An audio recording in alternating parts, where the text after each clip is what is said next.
नमस्कार साथियों, आप सभी का GK by Kokalla sir YouTube channel पर हार्दिक स्वागत है। साथ ही संकल्प एकेडमी आपका तहे दिल से हार्दिक अभिनंदन करता है।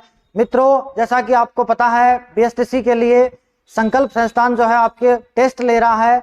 उसी टेस्ट के अंदर जो तीसरा टेस्ट था यानी 2.0 एक फ्री डेमो का था, दूसरा पेबल था, जो थर्ड वाला टेस्ट या मैं कह दूं 2.0 टेस्ट है, उसका जो टीचिंग एप्टीट्यूड है उसका सोल्यूशन मैं आपके सामने लेकर आया हूं।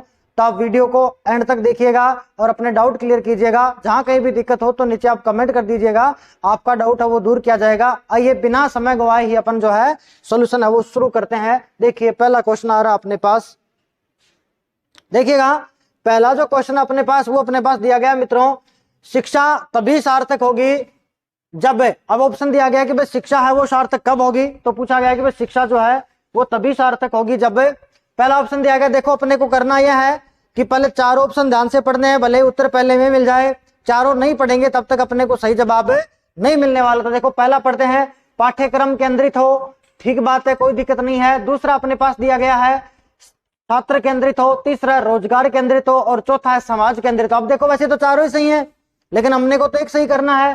तो अगर ये सारी की सारी में से अगर मैं एक पॉइंट निकालू, जैसे मेरे पास बी रखा गया है जिसमें अपने को दिया गया कि शिक्षा जो है कैसी हो, छात्र केंद्रित हो, तो उसमें सारी बातें आ जाएंगी। छात्र केंद्रित है तो छात्र के अकॉर्डिंग पाठ्यक्रम बनाते हैं, छात्र के अकॉर्डिंग उसको रोजगार की बात करते हैं, समाज केंद्रित करते हैं, तो इसका जो आंसर एग्जैक्ट निकलेगा अपने पास क्या निकल के आएगा, बी निकल के आएगा। अगला क्वेश्चन पढ़ते हैं, देखिएगा आपके विचार में शिक्षा का उद्देश्य क्या होना चाहिए, यानी आप जो छात्र अध्यापक हैं आपके आइडिया से ये जो शिक्षा है उसका उद्देश्य क्या हो, इसका पर्पज क्या होना चाहिए। तो देखो पहला ऑप्शन दिया गया है शिक्षा ग्रहण करने के बाद नौकरी। अब भाई बहुतों का तो ऐसा होता भी है कि शिक्षा ग्रहण करने के बाद नौकरी हो, लेकिन इसको अपन देखेंगे, एक बार रख लेते हैं, आगे पढ़ते हैं। फिर दिया गया छात्रों की मानसिक योग्यता का विकास है, छात्रों की मानसिक योग्यता का विकास हो, ये बात भी ठीक है भाई, मानसिक योग्यता का विकास तो होना ही होना चाहिए। फिर दिया गया छात्रों को साक्षर बनाना, ये भी ठीक है, लेकिन लास्ट में लिखा गया कि छात्रों का सर्वांगीण विकास। अब सर्वांगीण विकास का मतलब सारी बातें डन है, तो इसका जो आंसर सीधा सीधा सा उत्तर निकलेगा, जिसका मतलब डी हो जाएगा, सर्वांगीण विकास करेंगे।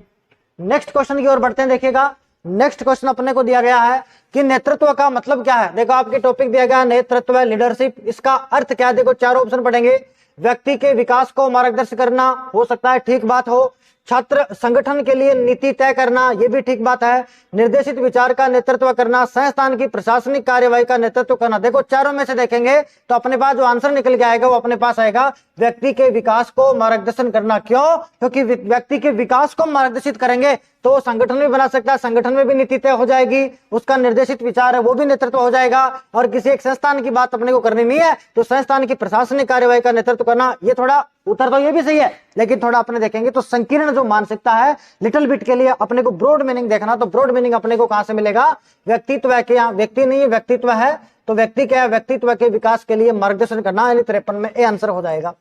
54 का है, देखिएगा एक सफल शिक्षक के लिए सबसे महत्वपूर्ण गुण क्या होता है, यानी एक शिक्षक है वो सफल है तो उसके लिए सबसे महत्वपूर्ण क्या होगा। देखो पहला है शिक्षा में विशेषज्ञता, बिल्कुल ठीक है, विशेषज्ञ तो होना ही चाहिए, अपनी एनईपी तो यही कहती है कि भाई मास्टर जी हो वो विशेषज्ञ हो। एक बार टिक लगा के देखते हैं, फिर आगे चारों पढ़ते हैं, क्या पता और बढ़िया आंसर मिल जाए। संवेदनशीलता भी और समझदारी भी हो, बढ़िया आंसर है। शिक्षा सामग्री का अच्छा अध्ययन हो, देखो ए और सी तो एक जैसा ही हो गया भाई, शिक्षा में विशेषज्ञता हो और शिक्षा सामग्री का अच्छा अध्ययन हो, दोनों एक सी बात है। अध्यापन की अच्छी विधि हो, ये भी सही है, लेकिन ये सोचो अगर वो अध्यापक जो संवेदनशील भी हो और समझदारी से काम लेता हो तो सारे बच्चे उसे कंट्रोलिंग हो जाएंगे, सारे बच्चों की भावनाओं को भी समझ पाएगा और सारे बच्चों को वो आसानी से पढ़ा देगा। तो इसका जो बेस्ट आंसर निकलेगा वो क्या निकलेगा, संवेदनशीलता और समझदारी है। दोस्तों वीडियो को शेयर भी कीजिएगा, अपने दोस्तों को भी बताइएगा, क्योंकि आपके पास लगभग चौथा टेस्ट और होने वाला है, तो 4 टेस्ट हो जाएंगे, 4 का मतलब 200 क्वेश्चन हो जाएंगे, और हर एक क्वेश्चन को बड़े ही खूबसूरत तरीके से सजाया गया है। तो 200 का मतलब आप एक में 4 समझो तो आप लगभग मानो 800 क्वेश्चनों का आपका अभ्यास हो जाएगा। जिन्होंने नहीं भी देखा उनको भी बोलिएगा, चारों जो वीडियो आराम से देखेगा तो आराम से क्लियर हो जाएगा। मेरा ही नहीं बाकी और भी सब्जेक्ट है, रीजनिंग के भी आपको लगातार सीरीज मिल रही होंगी, हिस्ट्री के भी आपको क्वेश्चन मिल रहे होंगे, तो सारे देखें, आपका रिवीजन है वो एट लास्ट में फटाफट से रिवीजन हो जाएगा। तो आप वीडियो को शेयर भी कीजिएगा, लाइक भी कीजिएगा, दोस्तों तक भी बताइएगा। देखो अगला अपने को दिया गया है शिक्षा में नेतृत्व की भूमिका क्या है, यानी शिक्षा है अपनी एजुकेशन है उसमें नेतृत्व की भूमिका क्या है, नेतृत्व क्यों जरूरी है। तो पहला ऑप्शन देखो, छात्रों के नैतिक मूल्य से परिचय कराना। देखो एक ही ज्ञान दे दिया कि सिर्फ नैतिक मूल्य, तो नैतिक मूल्य अकेला कैसे हो सकता है, हमको तो सर्वांगीण विकास करना होता है, तो सर्वांगीण विकास में सब कुछ आता है, नैतिक शिक्षा भी शामिल है, सारी शिक्षाएं शामिल है, शैक्षिक कार्यक्रम भी और शैक्षिक कार्यक्रम भी। दूसरा है शिक्षा संस्थान की प्रशासनिक कार्यवाही का संचालन करना। तीसरा है शिक्षा के क्षेत्र में राष्ट्रीय नीतियों को लागू करना। चौथा है शिक्षा से संबंधित योजनाएं बनाना और संबोधित करना। तो देखो शिक्षा से संबंधित योजनाएं बनाना, संबोधित करना, ये भी उत्तर ठीक है, कोई दिक्कत नहीं है। शिक्षा क्षेत्र में राष्ट्रीय नीति, देखो ये पर्टिकुलर राष्ट्रीय नीति लागू नहीं करना, ये नहीं हो सकता। फिर अपने को दिया गया शिक्षा संस्थान की प्रशासनिक कार्यवाही का, ये बढ़िया से बढ़िया उत्तर है कि शिक्षा जो संस्थान है उसकी प्रशासनिक कार्यवाही का नेतृत्व करना है क्या शिक्षा में, यानी शिक्षा की बात हो रही है तो शिक्षा की बात में हम क्या करेंगे, शिक्षा संस्थान की प्रशासनिक कार्यवाही का संचालन करना, ये मुख्य तौर पर वहां के क्या है, नेतृत्व का महत्वपूर्ण बात है, भूमिका है। आगे देखो अगला क्वेश्चन है, एक अच्छे शिक्षक की गुणवत्ता का परमाणु क्या है, यानी एक अच्छा शिक्षक है उसकी गुणवत्ता, उसकी जो क्वालिटी है उसका आप कैसे मापोगे। देखो पहला दे रखा है अध्यापन के लिए समर्पण, बिल्कुल सही है, कहीं कोई दिक्कत नहीं है, लेकिन पढ़ेंगे चारों बढ़िया से बढ़िया उत्तर निकलेगा। दूसरा छात्रों के साथ मिलजुल कर समय बिताना, बिल्कुल भी, तो समय नहीं बिताएंगे सिखाएंगे, तो ये थोड़ा डाउट वाला, इसको छोड़ सकते हैं। समझदारी गहरी समझ, बढ़िया ऑप्शन है। प्रोजेक्ट और कार्य क्षमताओं में भाग लेना, ये भी बढ़िया, लेकिन देखो इन सबको पढ़ेंगे तो अपन पाएंगे जो तीसरा ऑप्शन अपने पास है कि समझदारी हो और गहरा ज्ञान हो, यानी अध्यापक जो है उसके अंदर समझदारी भी हो, समझदार भी हो और विषय का गहरा ज्ञान रखना हो, तो बच्चे को क्या करता, आसानी से पढ़ा देगा। तो इसका आंसर जो क्या निकल के आएगा, सी निकल के आएगा। मित्रों किसी भी प्रश्न में डाउट हो तो आप बेझिझक नीचे कमेंट कीजिएगा, आपका डाउट क्लियर करना हमारा परम कर्तव्य है। हम तहे दिल से आपके कमेंट का इंतजार करेंगे और आपके डाउट करने के लिए हम बिल्कुल उत्सुक हैं। आप तो बेझिझक डाउट क्लियर करने के लिए कमेंट जरूर कीजिएगा। आगे बढ़ते हैं, देखो अगला क्वेश्चन है, ये अपने क्वेश्चन हो चुके हैं 56, अगला क्वेश्चन आ रहा है 57 का। शिक्षा में नेतृत्व के लिए किसी भी उम्मीदवार को स्वयं का विकास करना क्यों जरूरी है। भाई शिक्षा में नेतृत्व का विकास करना क्यों जरूरी है, आप शिक्षा से जुड़े हुए हो तो शिक्षा में नेतृत्व का विकास करना क्यों जरूरी है, उससे उत्तर निकालना। देखो पढ़ेंगे, शिक्षार्थियों के साथ रचनात्मक संबंध बनाने के लिए, ठीक बात हो सकता है। शिक्षा संस्थान में अनुशासन सुधार करने के लिए, ठीक बात है, ये भी हो सकता है। अगला दिया हुआ शिक्षा में सुधार के लिए संस्थान को नीचे विभाजन करने के लिए, ये तो नहीं हो सकता।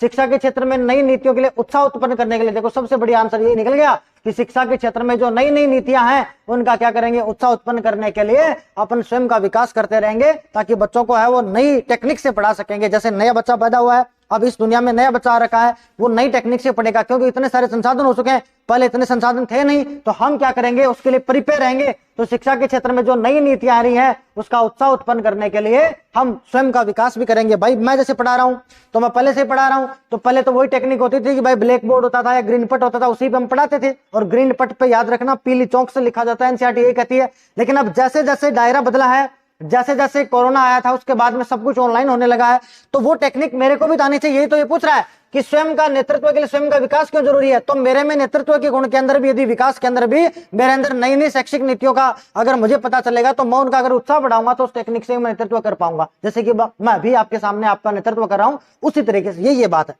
अगला क्वेश्चन देखो, शिक्षा में नेतृत्व की एक महत्वपूर्ण प्रक्रिया क्या है जो अध्यापक या अध्यापन में महत्वपूर्ण भूमिका निभाता है। अध्ययन सामग्री का, देखो प्रश्न पढ़ो तो, शिक्षा में नेतृत्व की एक महत्वपूर्ण प्रक्रिया क्या है जो अध्यापन में महत्वपूर्ण भूमिका निभाता है, यानी कि शिक्षा में नेतृत्व के लिए संबंधित बात पूछी है जो अध्यापन में पढ़ाने के लिए महत्वपूर्ण भूमिका निभाती है, वो बात अपने पास पूछी गई। तो देखो पहला है अध्ययन सामग्री का संग्रह करना। संग्रह करने से क्या है, संग्रह करते रहेंगे कर देंगे, पढ़ना भी तो जरूरी था इसलिए नहीं होगा। स्कूल के उद्दीपन भवन का संचालन करना, देखो ये भी ठीक नहीं है। पाठ्यक्रम के लिए अध्ययन सामग्री तैयार करना। और चौथा है पाठ्यक्रम में विभाजन और अध्यापन में सम्मिलित करना। ये बढ़िया से बढ़िया उत्तर है कि पाठ्यक्रम का विभाजन कैसे हो और अध्यापन में कैसे शामिल करेंगे, यही उसकी महत्वपूर्ण प्रक्रिया है। शिक्षा में नेतृत्व की भूमिका के लिए यही महत्वपूर्ण पॉइंट होगा कि पाठ्यक्रम का विभाजन हो। विभाजन मतलब कौन सी क्लास में कैसा पाठ्यक्रम हो, किस प्रकार का रखा जाए। जैसे छोटे छोटे सवाल होंगे छठी तक रखे जाएं, फिर थोड़े बड़े 7वीं तक रखे जाएंगे, फिर ऐसे करके जैसा पाठ्यक्रम होगा उसके अकॉर्डिंग जैसी कक्षा है उस प्रकार से उसका विभाजन अपन करते रहेंगे। इसी तरह की बात इसमें कही गई है। आगे बढ़ते हैं, देखो आगे वाला जो क्वेश्चन अपने पास आ रहा है 58, फिर अपने पास 59 का क्वेश्चन नहीं रहा, सिर्फ सीधा 60 का क्वेश्चन अगला देख लेते हैं। देखो अगला अपने पास है सृजनात्मकता क्या है, इसकी बात करेंगे। भाई सृजनात्मकता क्या है, क्रिएटिविटी क्या है। तो पहला ऑप्शन है मन के विभिन्न पहलुओं का अध्ययन करना। मानसिक बीमारियों का उपचार, देखो ये तो है नहीं। व्यक्तित्व के विभिन्न पहलुओं का विश्लेषण करना। मनोरोगों का इलाज भी नहीं है। देखो मन के विभिन्न पहलुओं का अध्ययन। ए और देखो दो तो कटी गए भाई, बी वाला तो गया, बीमारी तो उसमें इलाज करना ही नहीं है, मनोरोग का इलाज भी करना नहीं है। अब दो ऑप्शन बचे, एक तो ए बचा और सी बचा। तो देखो मन के विभिन्न पहलुओं का अध्ययन करना और व्यक्तित्व के विभिन्न पहलुओं का अध्ययन करना। तो मन की बजाय जो स्टेबल ज्यादा वर्ड है वो क्या, व्यक्तित्व है। तो क्या करेंगे इसमें, सी आंसर आएगा कि व्यक्तित्व के विभिन्न पहलुओं का अध्ययन करना। तो आंसर अपने पास क्या हो जाएगा, सी हो जाएगा। फिर अपने पास है मनोविज्ञान का अध्ययन। मनोविज्ञान का अध्ययन या मनोविज्ञान जो क्या अध्ययन करते हैं, मनोविज्ञान में किस चीज का अध्ययन किया जाता है, साइकोलॉजी में किसका अध्ययन किया जाता है। पहला है मन के बारे में संशय और संदेह। देखो ये गलत ही शब्द है, संशय और संदेह तो करना ही नहीं है भाई। अगला है मन के विभिन्न विधाओं का विश्लेषण हो सकता हो, आगे पढ़ेंगे। मन के बारे में विज्ञान और तकनीक और मन के विभिन्न पहलुओं का इलाज। तो देखो सीधा ही हो गया, मन के बारे में क्या तो विज्ञान है और क्या उस विज्ञान से संबंधित टेक्निक है। तो अपने पास आंसर क्या आएगा, सी इसका आंसर आएगा कि साइकोलॉजी जो है उसमें किसका अध्ययन करते हैं, तो मन का विज्ञान है और मन से संबंधित जो टेक्निक है उसका अध्ययन करते हैं, वही किसका अध्ययन है, साइकोलॉजी यानी कि मनोविज्ञान का अध्ययन है। आगे बढ़ते हैं, देखो ये क्वेश्चन है शिक्षक व छात्र के मध्य। क्वेश्चन है शिक्षक व छात्र के मध्य मनोवैज्ञानिक सृजनात्मकता क्या, यानी एक छात्र है और एक शिक्षक है, इन दोनों के मध्य जो है वो मनोवैज्ञानिक सृजनात्मकता क्या है, यानी मनोवैज्ञानिक सृजनात्मकता क्या है, उसका मतलब क्या है। तो देखो पहला है विद्यार्थी के मन को विकसित करना, ठीक है हो सकता है, कोई दिक्कत नहीं। विद्यार्थियों के मन के संबंध में अध्ययन करना, ये भी ठीक हो सकता है। फिर अपने पास विद्यार्थियों के मन की गुणवत्ता को सुधारना, देखो ये ठीक नहीं है। फिर अपने पास विद्यार्थियों के मन की बीमारियों का, ये भी नहीं। अब दो बचे हैं, दोनों उत्तर बराबर सही हो सकते हैं। विद्यार्थियों के मन को विकसित करना और विद्यार्थियों के मन के संबंध में अध्ययन। देखो एक तो मन को ही विकसित कर रहा है और एक करना मन के संबंध में अध्ययन करना। तो सबसे बढ़िया क्या है, मन के समय में अध्ययन करना। क्यों, क्योंकि यदि मन के समय में अपन अध्ययन भी करेंगे तो अगर पूरा अध्ययन हो जाएगा तभी तो उसका विकास करेंगे। तो उसका बेस्ट आंसर क्या निकलेगा, अपने पास बी आंसर आएगा कि विद्यार्थियों के मन के संबंध में क्या करना, अध्ययन करना। क्योंकि मन के संबंध में अध्ययन करेंगे तो मन का विकास हम ऑटोमेटिकली कर ही देंगे। अगला अपने पास है सृजनात्मकता में सॉफ्टवेयर टूल कौन कौन से। देखो ये नया जमाने का क्वेश्चन है कि सृजनात्मकता विकसित करने के लिए जो मोबाइल फोन आपका या जो सॉफ्टवेयर आप पढ़ते हो वहां कहां कहां क्रिएटिविटी आप दिखा सकते हो। तो देखो वर्ड और एक्सेल इसमें तो सीधा काम होता है, जो फॉर्मेट दिया गया वही है, तो यहाँ कोई क्रिएटिविटी नहीं निकलेगी। वायरलेस और नेटवर्क स्कैनर से भी क्या, नेटवर्क स्कैनर से मतलब स्कैन करना है, तो दी गई जानकारी को स्कैन करेंगे, इसमें आप कुछ नहीं कर सकते। कॉरल ड्रॉ और पेंट है, इस कॉरल में भी आप क्या करते हो, टाइपिंग करते हो, तो इसमें भी कोई डिजाइन वाली बात नहीं। देखो ये अपने पास है फोटोशॉप और एडोब आपका इलस्ट्रेटर है, एडोब इलस्ट्रेटर और दूसरा है फोटोशॉप है। ये फोटोशॉप वाले जो सॉफ्टवेयर है इनमें आप नई नई कैटेगरी दिखा सकते हो, जैसे कि आए स्नैपचैट में फोटोशॉप की तरह ही काम करता हो, आप तरह तरह का उसमें मुंह बना लेते हो, तो वो क्या एक प्रकार की क्रिएटिविटी तो है। तो वहां से क्वेश्चन है कि फोटोशॉप और जो एडोब आपका इलस्ट्रेटर है यही क्या करता है, सृजनात्मकता के सॉफ्टवेयर का टूल्स बताया गया है। आगे बढ़ते हैं, देखो अगला क्वेश्चन है क्या प्रतिभाशाली बालक सृजनशील होता है। देखो क्या प्रतिभाशाली बालक सृजनशील होता है, देखो हम ये कह सकते हैं कि ये तो पता नहीं भाई है कि नहीं है। क्यों, क्योंकि कुछ प्रतिभाशाली बालक ऐसे हैं जो क्रिएटिव हैं और कुछ प्रतिभाशाली बालक ऐसे भी हैं जो केवल प्रतिभाशाली है, उनमें क्रिएटिविटी नहीं है, ये बात हम जानते हैं। तो देखो क्या सत्य बात है कि हमको क्या पता सत्य क्या सत्य है, पूर्णतः सत्य तो है ही नहीं। देखो ये तो है ही नहीं कि भाई कंप्लीटली सत्य, ये तो है नहीं, क्योंकि उसका उल्टा भी तो सही है कि प्रतिभाशाली बालक सृजनशील हो भी सकते हैं और नहीं भी हो सकते। तो हम इसका अंतर कहीं कह नहीं सकते भाई कि हो भी सकता है और नहीं भी हो सकता है, हमें क्या पता हो भी सकता है नहीं भी हो सकता। रिवर्स में दोनों तरफ से सेंटेंस जो राइट है, तो क्या करेंगे इसका आंसर 4 हो जाएगा, यानी कि डी वाला आंसर सही है। अगला देखो सृजनात्मकता के संबंध में मिलान करो। देखो सृजनात्मकता को संज्ञा दी है, जैसे नीत्शे, डार्विन और प्लेटो, इधर लिखा गया कॉस्मिक जीवन, दैवीय शक्ति और पागलपन। देखो नीत्शे था ये कहता था पागलपन है, तो पहले आ गया 3। फिर डार्विन कहता था कॉस्मिक जीवन, क्योंकि डार्विन तो जीवनवाद का सिद्धांत देता तो जीवन की बात करेगा। प्लेटो है, देखो प्लेट में देवी का प्रसाद है, प्लेट में क्या है, देवी का प्रसाद है। तो देखो पहले में क्या आया, पहले में तो 3 आ गया था और 2 में अपने पास 1 आया है और फिर प्लेटो में 2 आए गए, 312 है। कहने का मतलब नीत्शे ने कहा था पागलपन है, तो 1 में 3 पकड़ो, देखो ये तो 2 कट गया, 1 में 3 आएगा तो 1 में 3 2 में रखा है। फिर डार्विन जीवनवाद की बात करता था तो फिर 2 आएगा, तो 3 2 गए। देखो बी आपका आंसर यहाँ निकल चुका है। सी में अपने पास कहा है प्लेटो, प्लेटो ने दैवीय शक्ति कहा है, यानी सी में अपने पास क्या था, ये क्या हुआ, ऑप्शन में सही मैच क्यों नहीं हुआ। देखो दोबारा देखते हैं इसको, एक बार देखिएगा, दोबारा से देखिएगा इस क्वेश्चन को, देखिएगा दोबारा देख लेते हैं। देखिएगा यहां लिखा हुआ नीत्शे, तो नीत्शे ने तो कहा था पागलपन, तो सबसे पहले आएगा 3।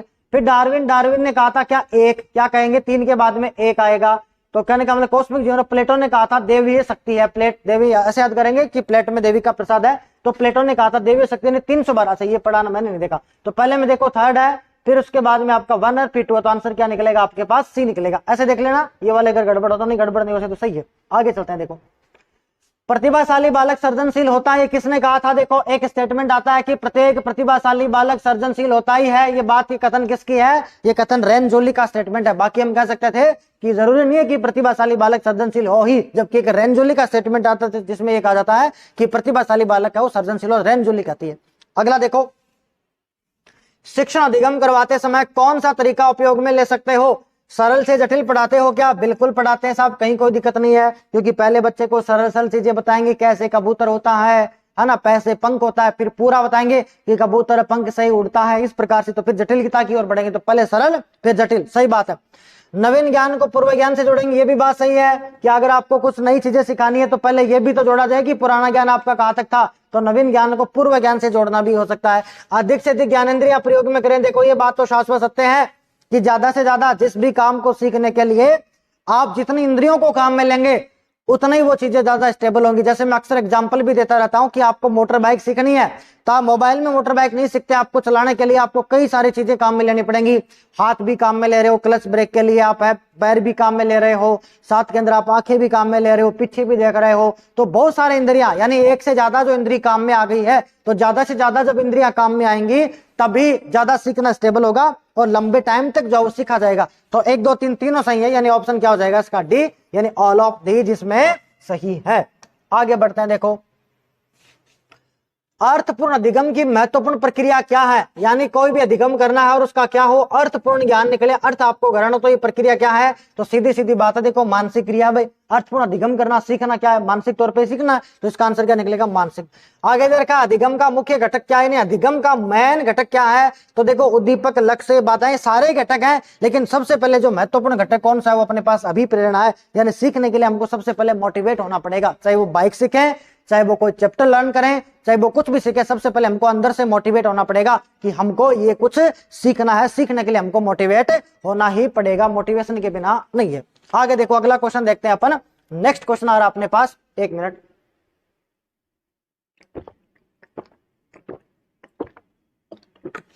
आगे देखिए दोस्तों, 70 का क्वेश्चन है, निम्न में से कौन सा विकल्प मानसिक विकास के साथ संबंधित नहीं है?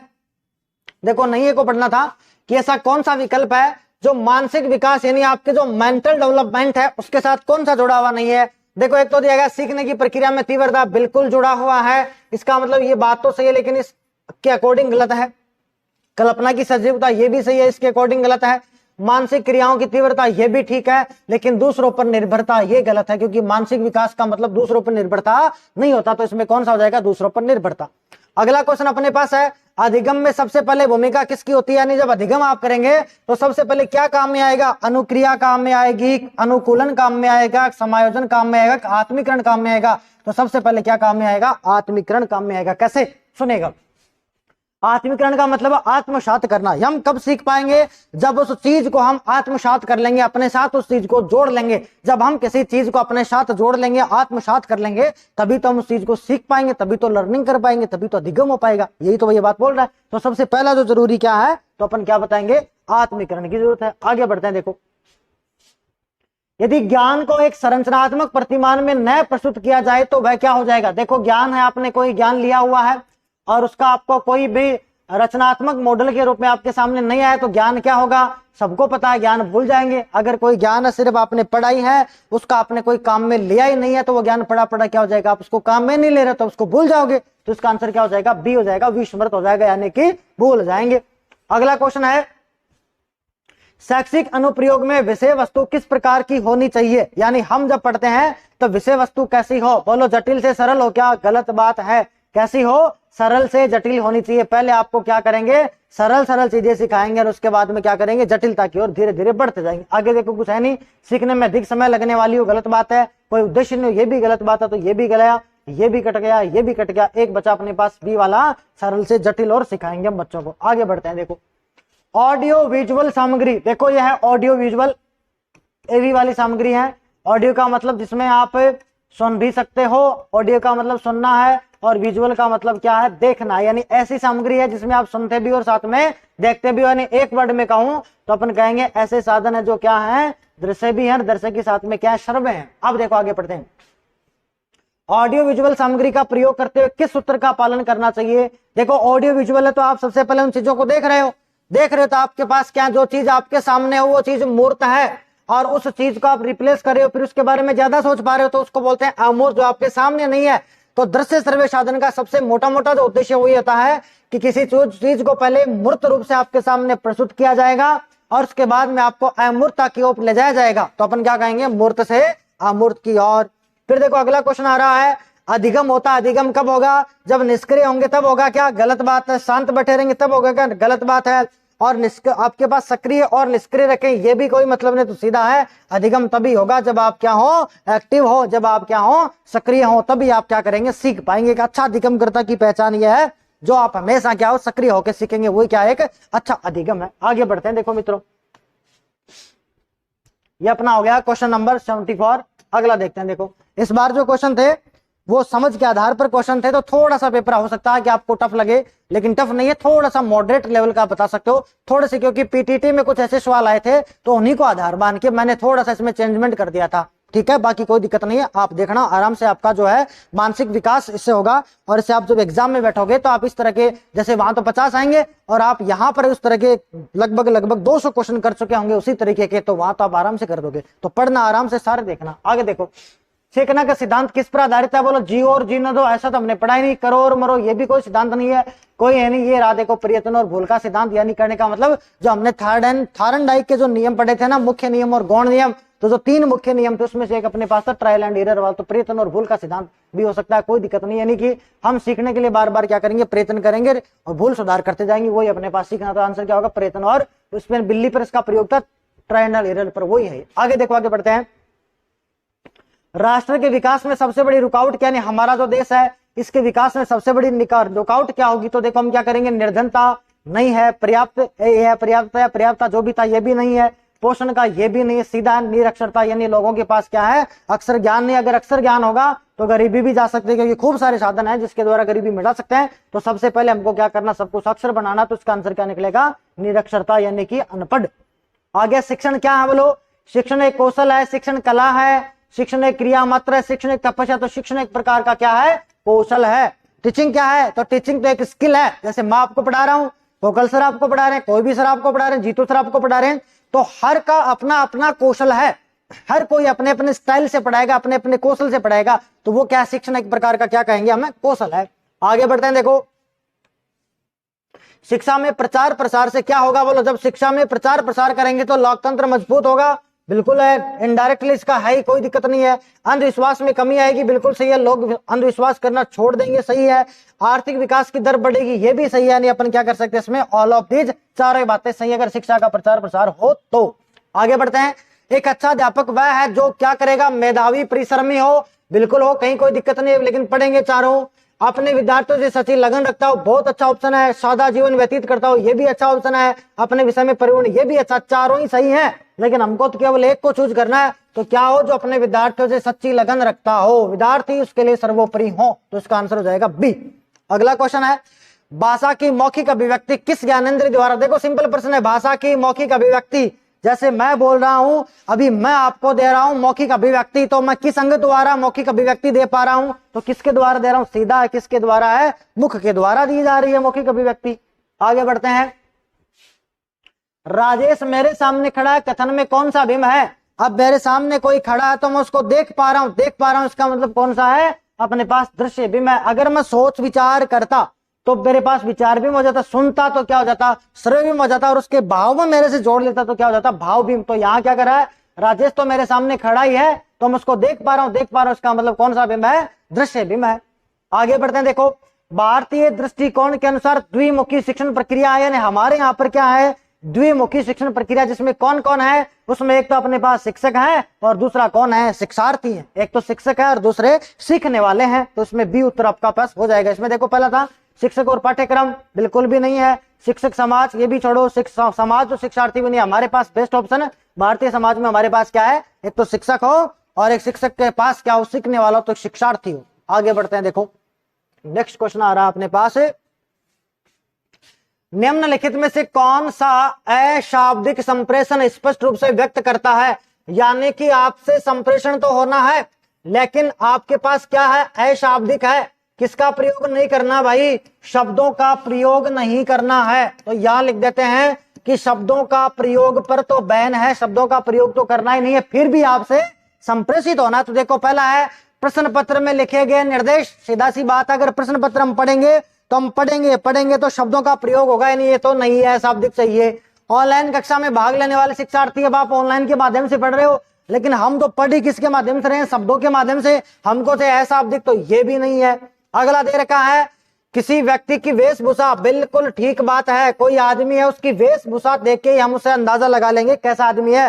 जैसे कोट पैंट और टाई पहन के आ रहा है, या मैं कह दूं आपसे साहब काला कोट पहन के आया, तब सीधा कहेंगे अरे यार ये तो वकील साहब हैं। अब इनसे बात जो करनी है वकील टाइप की करनी है, बात है कि नहीं। जैसे कोई स्कूल का बच्चा है, आप बेल्ट वगैरह लगाया, पीछे बैग लगाया हुआ है, स्कूल की कोई यूनिफॉर्म सी पहने, तो आप क्या कर दोगे, अरे यार ये तो यूनिफॉर्म वाला है, स्कूल का बच्चा है। यानी आप उससे संप्रेषित हो रहे, शब्दों का प्रयोग तो आप कर ही नहीं रहे। जैसे रोड पे बैठा हुआ है, कपड़े फटे, आपको यार ये तो भिखारी बैठा हुआ है, यानी कि हम क्या कहेंगे, अशाब्दिक वाला है। अगला इसमें दिया था कि योग सिखाने के लिए विद्यार्थियों को योग और प्रशिक्षण के निर्देश दिए हैं, तो ये भी कैसा है, शाब्दिक है। लेकिन हमको कैसा चाहिए, अशाब्दिक। तो आंसर इसमें क्या निकलेगा, सी निकलेगा। आगे बढ़ते हैं, देखो हमें जहां कहीं भी ऐसा उचित लगे, हमें दूसरों की मदद करनी चाहिए। ये मानदंड कैसा, यानी आपको ये लगे, आप कहीं जा रहे हो और आपको लगे कि हमें यहाँ मदद करनी चाहिए, तो ये क्या है, देखो सामाजिक जिम्मेदारी है, न्याय संगतता है, अन्योन्यता, या फिर अपेक्षित प्रतिक्रिया करना। देखो बेशक सामाजिक जिम्मेदारी है, कोई दिक्कत नहीं है, लेकिन ये क्या है, न्याय संगतता, यानी आप क्या कर रहे हो, वहां पे न्याय कर रहे हो। किसके साथ, अपने आप के साथ कर रहे हो, कि आपको जहां जरूरत है वहां उसकी मदद कर पा रहे हो। इसका मतलब क्या है, न्याय संगतता है, क्योंकि न्याय संगतता में क्या आती है, सामाजिक जिम्मेदारी आती है। दोस्तों आगे देखो, अगला है एक बावर्ची, बहुत अच्छा क्वेश्चन है। एक बावर्ची है, वो खाना बनाते समय खाने को चख रहा है, चख नहीं रहा, ये चखना था, चख रहा है। कहीं आप देखो वो चख ही रहा है कि चक्के ले जा रहा है, ये चख रहा है। संभवता है किस प्रकार का मूल्यांकन है, देखो दो मूल्यांकन मैंने आपको बताए थे, एक तो बताया था एफए टाइप का, एक बताया था ऐसे टाइप का। देखो पिछले में हमने डाला था ऐसे टाइप वाला कि एक टीचर है जो बच्चों को चिड़ियाघर ले जाती है, आने के बाद में वो चर्चा करते हैं, यानी बच्चों ने क्या सीखा, वो सीखने का वाला लास्ट में हो रहा। तो लास्ट वाला कौन सा होता है, योगात्मक होता है। यहाँ देखो खाना बना रहा है किचन में, साथ साथ में चख रहा है खाने को कि नमक बराबर है कि नहीं है, मिर्ची बराबर है कि नहीं है, यानी कि कार्यक्रम हो रहा है और वो काम भी कर पा रहा है। यानी कि जब गतिविधि आधारित हो और उस प्रक्रिया के दौरान ही मूल्यांकन किया जाए, वो मूल्यांकन हमेशा कैसा होता है, एफए होता है। एफए का मतलब क्या होता है, फॉर्मेटिव असेसमेंट। क्या मतलब होता है, फॉर्मेटिव असेसमेंट होता है, फॉर्मेटिव असेसमेंट होता है, यानी कि इसी को हम बोलते हैं, कौन सा होता है, निर्माणात्मक मूल्यांकन होता है। तो देखो निर्माणात्मक कहाँ, ये रहा, कैसा मूल्यांकन है, निर्माणात्मक मूल्यांकन है। आगे बढ़ते हैं, देखो राजस्थान में सीसीई क्या है, देखो सीसीई अपने पढ़ा ना, कंटिन्यूस एंड कॉम्प्रिहेंसिव इवैल्यूएशन वाला है, सतत और व्यापक मूल्यांकन करने के लिए SIQE, देखो शब्द आया कौन सा, SIQE का गठन किया गया है। ये जो SIQE इसका फुल फॉर्म क्या है, तो मैंने बहुत बार बताया हुआ है, प्रश्न पूछा भी जा सकता है, पूछा भी गया है। देखो state initiative for quality education है। क्या है, स्टेट पकड़ो पहले, तो देखो स्टेट सब में आ रहा है, स्टेट है, उसके बाद में इनिशिएटिव, तो ये रहा state initiative for quality education, तो बी आंसर हो जाएगा, state initiative for quality education है। यानी कि हमको बच्चों को क्या करना है, गुणवत्तापूर्ण शिक्षा देनी है। इसमें हम दो प्रकार की शिक्षा देते हैं, एक तो हम ABL वाली शिक्षा देते हैं और दूसरी हम जो CC के तहत शिक्षा देते हैं। CC का मतलब मूल्यांकन जो हो कंप्लीटली हो, CC आधारित हो। अपने पास CC का मतलब क्या हुआ, कंटिन्यूस एंड कॉम्प्रिहेंसिव इवैल्यूएशन करेंगे, सतत और व्यापक मूल्यांकन। दूसरा ABL वाला एक्टिविटी बेस्ड लर्निंग कराएंगे, गतिविधि वाली हम लर्निंग करवाएंगे। तो इसका फुल फॉर्म क्या था, state initiative for quality education, ये क्वालिटी है, स्टेट इनिशिएटिव फॉर कौन सी एजुकेशन है, क्वालिटी एजुकेशन की हम यहाँ बात करेंगे। अगली बात हम करते हैं, देखो 87 का क्वेश्चन है, निबंधात्मक प्रश्नों का प्रमुख दोष क्या। देखो जो बड़े वाले प्रश्न है जो आप खूब भर भर के आते हो, उनका दोष क्या, देखो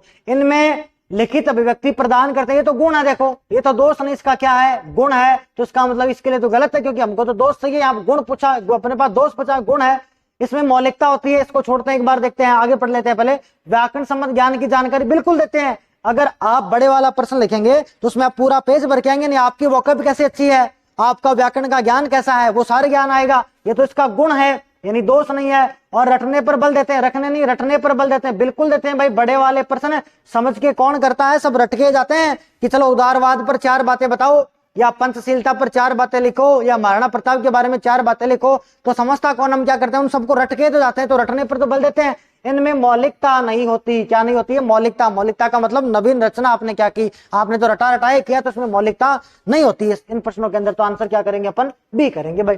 अगला क्वेश्चन है मछली का संबंध। देखो ये क्वेश्चन था अपने पास, ये क्वेश्चन को थोड़ा ठीक करते हैं। ये क्वेश्चन ऐसा था कि मछली का संबंध, यहां लिख देता हूं मैं, ये क्वेश्चन था अपने पास कि मछली का संबंध गिल से वही है, गिल मतलब गिल फड़ो, मछली का संबंध गिल से वही है जो मानव का, फिर है डैश डैश से है। तो सबको पता है मानव का किससे है? फेफड़ों से। तो यह आंसर अपन क्या करते हैं? फेफड़े करते हैं। लेकिन क्वेश्चन ये था कि किस प्रकार का प्रश्न है। तो देखो इसमें पहला जो ऑप्शन आया हुआ था वो अपने पास कुछ और ऑप्शन था, और बी में था सादृश्य अनुभव। ऐसे 4 ऑप्शन है, यहाँ इसके अकॉर्डिंग देखते हैं। देखो एक तो पास है असत्य प्रश्न, तो सत्य असत्य वाला तो है नहीं, क्योंकि सत्य असत्य में तो ये था ट्रू एंड फॉल्स बताओ, सत्य है या नहीं है या नहीं, तो ये वाला प्रश्न तो है नहीं है। मिलान प्रश्न, मिलान में क्या होता है आपने पढ़ा होगा ना, मिलान प्रश्न में जैसे ए बी सी डी 4 दे देगा, यहाँ पी क्यू आर एस 4 कुछ और बातें दे देगा, फिर बोलेगा मैचिंग करवाओ। इस प्रकार से जो भी मैचिंग होगी मैचिंग, वो मिलान वाला प्रश्न होता है। इनमें से कोई नहीं हो नहीं सकता। तो क्या बचा है? सादृश्य अनुभव प्रश्न। इसको क्या बोलते हैं? सादृश्य अनुभव वाले प्रश्न बोलते हैं, जिनमें अपने को पहचान करनी होती है। तो ये भी एक ऑब्जेक्टिव प्रश्नों का प्रकार है, जो अपने वस्तुनिष्ठ प्रश्न होते हैं उनका एक प्रकार है, जिनका नाम क्या है? सादृश्य अनुभव प्रश्न है। तो उसका आंसर क्या होगा? सादृश्य अनुभव प्रश्न होगा। आगे बढ़ते हैं। देखो एक अर्ध परिपक्व या पक्षपाती नकारात्मक मत को क्या कहते हैं? देखो एक अर्ध परिपक्व है, ये वही है, कम ज्ञानी आदमी है, अध सलग अगरी छलकत जाए, वही बात है। तो अर्ध परिपक्व या पक्षपाती नकारात्मक मत है, यानी कोई ऐसा मत है जो नकारात्मकता के साथ है, पक्षपात करता है। या आप तो यूं समझ लो कि कोई टीचर है वो हमेशा क्या करता है? पक्षपात करता है। तो इसके रूप में आप इस चीज को क्या बताओगे? गुस्सा बताओगे क्या इसको? ना, गलत बात। उपकार नहीं है। 2 आंसर है देखो, पूर्वाग्रह और रूढ़िवादिता। देखो पूर्वाग्रह तो क्या पहले से ही धारणा बना लेते हैं, लेकिन यहाँ तो धारणा नहीं, यहाँ तो हम क्या कर रहे हैं? पक्षपात कर रहे हैं, और हमारा ज्ञान भी पूरा नहीं है। इसका मतलब हम किससे जुड़े हुए हैं? रूढ़िवादिता से जुड़े हुए हैं। हमारे विचार कैसे? रूढ़ हैं, पुराने विचार के हैं। इसका आंसर क्या होगा? रूढ़िवादिता। अगला क्वेश्चन देखो कि परिभाषा, अब खालिस्तान दिया हुआ, यहाँ कोई शब्द आएगा कि परिभाषा विशेषता यह है कि किसी वस्तु के मूल्यांकन को व्यक्त करती है, यानी किसी भी वस्तु है उस वस्तु के पक्ष को देखती है, सकारात्मक फॉर्मेट में या फिर नकारात्मक फॉर्मेट में पक्ष को देखती है। तो पक्ष को देखने वाली क्या अपने पास अभिवृत्ति है, आपका क्या एटीट्यूड है, जो किसी वस्तु का क्या देखता है? पक्ष देखता है, उसका मूल्यांकन देखता है कि कैसा है भाई। आगे बढ़ते हो, देखें ये देखो 90 का हो चुका है। अब क्वेश्चन है 91 का। एक अभिभावक यह शिकायत करे कि उसके बच्चे को अर्धवार्षिक परीक्षा में कम अंक दिए गए हैं, तो आपकी प्रतिक्रिया क्या होगी? आपके कक्षा की कोई बात है, कोई अभिभावक आया, उसके बच्चे को कम अंक प्राप्त हुए हैं, तो आपसे शिकायत करता है अभिभावक कि मेरे बच्चे को अर्धवार्षिक में आपने कम अंक दिए भाई, तो आप क्या करेंगे? क्लास में कोई ध्यान नहीं देंगे? गलत बात, ध्यान तो देंगे भाई। प्रधानाध्यापक से बात करेंगे, नहीं मामला आपका, आप समझाएंगे, उपरोक्त में से कोई नहीं होगा, क्या करेंगे? कारण ज्ञात करने का आश्वासन देंगे। आप बोलेंगे कि मैं इसका कारण ज्ञात करूंगा, मैं इसका निदान करूंगा, मैं इस चीज को डायग्नोस्ट करूंगा कि नंबर कम कैसे आए, क्या कॉपी चेक की है, वहां मेरे से गड़बड़ी हुई, हो सकता है मेरे से भूल हो गई हो सकता है किसी पेज को मैंने चेक नहीं किया हो। इसका वास्तव में कारण क्या? क्या आपका बच्चा वास्तव में होशियार था, या कहीं आपके बच्चे की लापरवाही तो नहीं है, क्या मेरी लापरवाही? मैं आपको सही कारण ज्ञात करके बताऊंगा। तो क्या करेंगे? कारण ज्ञात करने का बच्चे को क्या देंगे? आश्वासन देंगे। अगला देखो क्वेश्चन है, निम्न में से कौन सा एक गुण ध्यान सदैव आकर्षित करता है?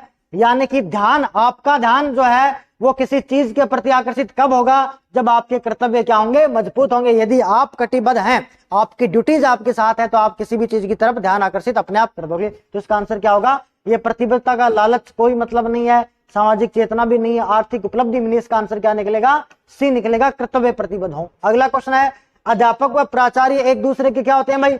आप स्कूल में मास्टर हो और आपका प्रिंसिपल है, आप एक दूसरे के क्या हो? एंटी हो क्या? मतलब ही नहीं है। मित्र हो क्या? हो सकते हो बाहर, लेकिन स्कूल में नहीं है। दार्शनिक भी नहीं है, क्या हो? सहयोगी हो। क्या होंगे? सहयोगी होंगे। तभी तो हम बच्चों के साथ सहयोगी रह पाएंगे, तभी तो हम कोऑपरेटिव जो लर्निंग है वो कर पाएंगे, यानी सहकार्य अधिगम वो सीख पाएंगे, जिसमें बच्चा बच्चे को सिखाएगा, गुरुजी बच्चे को सिखाएंगे, प्रिंसिपल गुरुजी को सिखाएंगे, तो वो वाला है। तो अध्यापक हमेशा प्रिंसिपल का क्या होते हैं? सहयोगी होते हैं। अगले क्वेश्चन की तरफ चलते हैं। सभी धर्म हमें सिखाते हैं कि हमें जरूरतमंदों की मदद करनी चाहिए। हम भाई कोई भी धर्म का हो, हिंदू मुस्लिम सिख ईसाई, आपस में सब भाई भाई हम ये समझाते हैं कि हमें जरूरतमंदों की मदद करनी चाहिए। इस व्यवहार को हम क्या कह सकते हैं? देखो ऑप्शन है मानव व्यवहार छोड़ो, मानसिक व्यवहार छोड़ो, सामाजिक व्यवहार तो है, लेकिन इससे भी बड़ी आंसर क्या है? सामाजिक व्यवहार, सामाजिक उन्मुख व्यवहार, यानी क्या है? सामाजिकता की ओर बढ़ने वाला क्या एक प्रकार का व्यवहार है। तो इससे बड़ी आंसर क्या? ये भी सही है, बी वाला भी सही है, लेकिन ज्यादा बेटर कौन सा होगा? सामाजिक उन्मुख व्यवहार बेटर क्यों होगा वो भी सुन ले, क्योंकि हम क्या करें? ऐसा व्यवहार कर रहे हैं जो समाज को एक दिशा दे रहा हो, जो सामाजिकता की ओर लेके जा रहा हो, तो वो वाला है, क्योंकि हमें जरूरतमंदों की मदद करनी चाहिए। सभी धर्म हमको सिखाते हैं, इसी गुण से क्या झलकता है? समाज की तरफ व्यवहार, समाज के उजागर होने वाला व्यवहार है। अगला क्वेश्चन है, देखो निम्न में से कौन सा सामाजिक व्यवहार का उदाहरण नहीं है? तो देखो कौन सा सामाजिक व्यवहार का उदाहरण? ये परोपकारिता बिल्कुल है, इसमें नहीं आया तो इसका मतलब ये नहीं है। साझेदारी भी समाज में होनी चाहिए, सही है, लेकिन यहाँ गलत है। भीड़ भाड़ का दो या लोगों का समूह, ये भी चाहिए, लेकिन इसका आंसर क्या हो गया? पूर्व संचालन, यानी कि सामाजिक व्यवहार के अंदर पूर्व संचालन का कहीं कोई रोल नहीं है, यानी कि आप कहीं पहले प्री प्लान नहीं कर सकते, तो पूर्व संचालन इसमें नहीं है, तो नहीं है पूछा था तो पूर्व संचालन हो गया, चौथा ऑप्शन सही हो गया। आगे बढ़ते हैं, देखो एजुकेशन लिखा हुआ है, देखो एजुकेशन कह दो, EDUCATION, एजुकेशन शब्द दिया गया है, बोलो किस भाषा का शब्द है? देखो एजुकेशन जो है वास्तव में सब लोगों ने गलत किया होगा लगभग ने। देखो एजुकेशन जो है ये अंग्रेजी भाषा का शब्द है, लेकिन ये बना किससे है? तो हम बात करते हैं एडुकेयर से बना है। किससे बना है? एडुकेयर से बना है। और दूसरा शब्द हम और लेते हैं, एडुसियर से भी बना हुआ है। तो ये तो क्या है? एडुसियर है, और ये क्या है? एडुकेयर है। क्या है? एडुसियर या एडुकेयर। इसका मतलब ई प्लस ड्यूको होता है, ई प्लस ड्यूको होता है। ई का मतलब इंटरनल, अंदर से, ड्यूको का मतलब आगे बढ़ाना। तो क्या है? अंदर से आगे बढ़ाना शिक्षा का मतलब है। ये जो शब्द आ रहे हैं ना, जो मैंने शब्द लिखे हैं एडुसियर या एडुकेयर, जो शब्द लिखा है, ये शब्द लैटिन भाषा के हैं, और इन्हीं से शिक्षा की उत्पत्ति हुई है। और शिक्षा में क्या शब्द है? एजुकेशन। एजुकेशन किस भाषा का शब्द है? तो अंग्रेजी भाषा का शब्द है। किस भाषा का शब्द है? अंग्रेजी का। इंग्लिश में बोलते हैं एजुकेशन या एडुकेशन, क्या है? अंग्रेजी भाषा का शब्द है। अगला क्वेश्चन देखो, अभिव्यक्ति को व्यक्त करने वाला शब्द एटीट्यूड। देखो शब्द कौन सा है? एटीट्यूड है, ATTUD। एटीट्यूड जो शब्द है ये किस भाषा का शब्द है? तो एटीट्यूड शब्द है वो एटबस से बना हुआ है, वो लैटिन भाषा का। लेकिन एटीट्यूड तो किस भाषा का है? ये तो अंग्रेजी भाषा का। तो लैटिन भी नहीं है, फ्रांसीसी भी नहीं है, भारतीय भी नहीं है। एटीट्यूड भी किस भाषा का शब्द है? अंग्रेजी भाषा का शब्द है। ऐसे क्वेश्चनों का ध्यान रखना है, कभी कभार ऐसे क्वेश्चन आए भी हैं, देखो PTT में भी आए हैं, तो अपने को थोड़ा ध्यान रखना। अब देखो क्वेश्चन आ रहा है, निम्न में से कौन सा एक दृश्य श्रव्य साधन है, यानी ऑडियो विजुअल साधन है, जिसमें ऑडियो भी साथ में है और वीडियो भी आता है? तो रेडियो में तो केवल ऑडियो है, मतलब सही नहीं है। टेप रिकॉर्डर में भी क्या है? टेप रिकॉर्डर चला रहे हैं तो रिकॉर्डिंग सिर्फ ऑडियो ही है। मॉडल भी क्या सिर्फ देख ही रहे हैं, तो सिर्फ और सिर्फ क्या है? दृश्य साधन ही है। लेकिन मोबाइल में हम क्या करते हैं? ए भी है मोबाइल, तो उसका आंसर क्या निकलेगा? मोबाइल, जिसमें दृश्य भी है साथ में सर्वे भी है। अगला क्वेश्चन देखो, CC की फुल फॉर्म बताओ। देखो सतत और व्यापक मूल्यांकन, बहुत बार मैंने बता दिया, सीधा है सतत और व्यापक मूल्यांकन, CCE। क्या मतलब? कंटिन्यूअस। देखो CCE है ये, इसका मतलब हुआ कंटिन्यूअस एंड कॉम्प्रिहेंसिव इवैल्यूएशन है। ऐसा मूल्यांकन है जो सतत और व्यापक किया जाएगा। लास्ट क्वेश्चन है मित्रों, उपचारात्मक शिक्षण किसका अंतिम चरण है? तो उपचारात्मक शिक्षण किसका अंतिम चरण है? तो सीधा आंसर है इसका निदानात्मक शिक्षण का। किसका शिक्षण का? निदानात्मक शिक्षण का अंतिम चरण कौन है? उपचारात्मक शिक्षण। कैसे? पहले निदान करेंगे, पहले हम कारण जानेंगे, और फिर उसका क्या कर देंगे? उपचार करेंगे। तो ये तो पूछा है कि उपचारात्मक शिक्षण किसका अंतिम चरण, तो किसका अंतिम चरण है? निदानात्मक शिक्षण का अंतिम चरण है। ये आपके जो क्वेश्चन है वो 25 जो आपके पास 100 जो क्वेश्चन थे, 50 क्वेश्चन थे, 51 से लेकर 100 तक जो आपके टेस्ट में आए थे, उसका सोल्यूशन था। अगर कोई क्वेश्चन में आपको डाउट हो तो आप वहीं कमेंट कर दीजिएगा, आपका सोल्यूशन हो जाएगा। और वीडियो को शेयर कीजिएगा, लाइक कीजिएगा। आगे भी अपन जो इसी तरीके से मिलते रहेंगे। अब मुझको दीजिए आप इजाजत, अपना ख्याल रखिएगा। जय हिंद।